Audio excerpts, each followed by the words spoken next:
तो टीवी9 की सनसनीखेज पर्दाफाश में आज हम खोलेंगे चढ़ावा चोरी के पूरे खेल की परत, जो सिर्फ चोरी तक सीमित नहीं बल्कि एक सुनियोजित घोटाले की ओर इशारा करती है।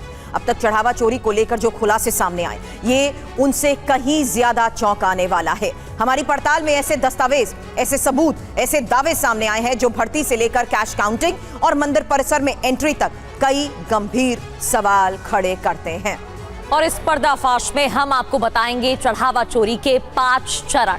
हर चरण के पीछे क्या है, किसकी क्या भूमिका बताई जा रही है और कैसे पूरे सिस्टम में सेंध लगाई गई। हम आपको हर सवाल का जवाब तथ्यों और प्रमाणों के आधार पर देंगे।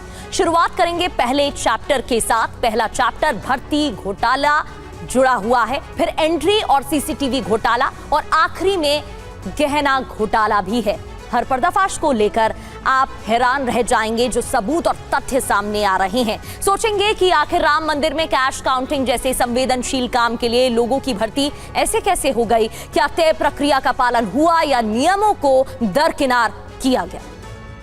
तथ्य आपके सामने रखें, इस वक्त की बड़ी खबर बताएं, करेंगे सवाल। हमारे दो सहयोगी इस वक्त अयोध्या से अभिजीत ठाकुर और कुमार कुंदन इस वक्त हमें कर चुके हैं ज्वाइन, क्योंकि सबसे बड़ी खबर है राम मंदिर चढ़ावा चोरी से अभी एक बड़ी खबर। राम मंदिर के हर वित्तीय लेन देन की जांच एसआईटी करेगी। सोर्सेस के हवाले से इस वक्त की बड़ी खबर यह है कि पिछले 5 साल के हर वित्तीय लेन देन की होगी जांच। राम मंदिर निर्माण कार्य की जांच एसआईटी करेगी। जांच होगी कि निर्माण कार्य में वित्तीय गड़बड़ी तो नहीं हुई। अब तक की जांच में एसआईटी को कई अहम सबूत मिले हैं। एसआईटी को बड़े पैमाने पर वित्तीय गड़बड़ी की आशंका है और राम मंदिर ट्रस्ट के 5 साल के ऑडिट की भी जांच होगी। यह इस वक्त की सबसे बड़ी खबर है और चढ़ावा चोरी की जांच का दायरा जिस लिहाज से बढ़ रहा है, मेरे सहयोगी अभिजीत हमारे साथ हैं। अभिजीत, हर पहलू पिछले कई दिनों से लगातार जिस तरीके से एक लाइन ऑफ थ्रेड इस पूरी इन्वेस्टिगेशन को देखते हुए सामने आ रहा है, दायरा बढ़ रहा है। सबसे बड़ी खबर, एसआईटी वित्तीय गड़बड़ी से लेकर निर्माण कार्य तक की अब जांच करेगी। बिल्कुल सुरभि, जब सबसे पहले एसआईटी का गठन हुआ था तो चढ़ावा चोरी के इन्वेस्टिगेशन के लिए गठन हुआ था, लेकिन जैसे जैसे इसमें और गड़बड़ियां सामने आती गई, अहम सबूत सामने आते गए और पूछताछ के आधार पर जो जानकारी सामने आई, उसके बाद अब जो एसआईटी की जांच का दायरा है वो बढ़ता जा रहा है और ड्यूरेशन भी उसका बढ़ा दिया गया है। तो वित्तीय लेन देन से लेकर जमीन की खरीद फरोख्त पर जो गंभीर आरोप लगते रहे हैं वो भी जांच के दायरे में है और ट्रस्ट के सदस्यों की, पदाधिकारियों की उसमें भूमिका क्या रही उसकी भी जांच एसआईटी करेगी। तो निश्चित तौर पर अब बड़े नाम इसमें सामने आएंगे आगे चलकर, क्योंकि जो एसआईटी की प्राथमिक रिपोर्ट थी उसमें भी इस ओर इशारा किया गया था कि ट्रस्ट के सदस्य और पदाधिकारियों की तरफ से बड़ी लापरवाही हुई है। अब जांच इस एंगल से होगा कि क्या वित्तीय लेन देन में भी बड़ी लापरवाही हुई या फिर लापरवाही होने दी गई। उसके अलावा अगर बात करें तो ज़मीन की खरीद जितनी भी हुई उसमें क्या क्या गड़बड़ियां पाई गई, क्या वो सही दर पर खरीदे गए या फिर जानबूझकर लोगों को लाभ पहुंचाया गया,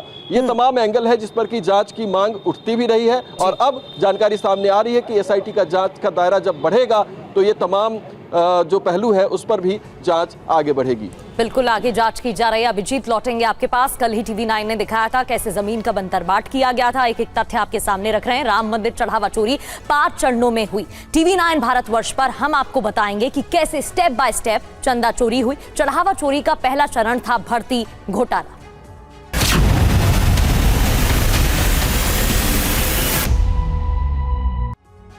खबर यह है कि चरणबद्ध तरीके से चढ़ावे की चोरी की गई। अभियुक्तों की मार्च 2025 में भर्ती हुई। ज्यादातर वीएचपी, आरएसएस से जुड़े हुए थे ये लोग। अनिल मिश्रा ने सभी का इंटरव्यू लिया था। ट्रस्ट में चंपत राय ने अनिल मिश्रा को फैसले लेने का अधिकार दिया था और अनिल मिश्रा ने ही इन सभी का इंटरव्यू भी लिया था। साल 2025 की बात है, मार्च का महीना जब इनकी भर्ती हुई थी और ये तस्वीर भी आप देख रहे हैं। अनिल मिश्रा ने ही सभी से सवाल जवाब किए थे और ये ज्यादातर वीएचपी, आरएसएस से जुड़े।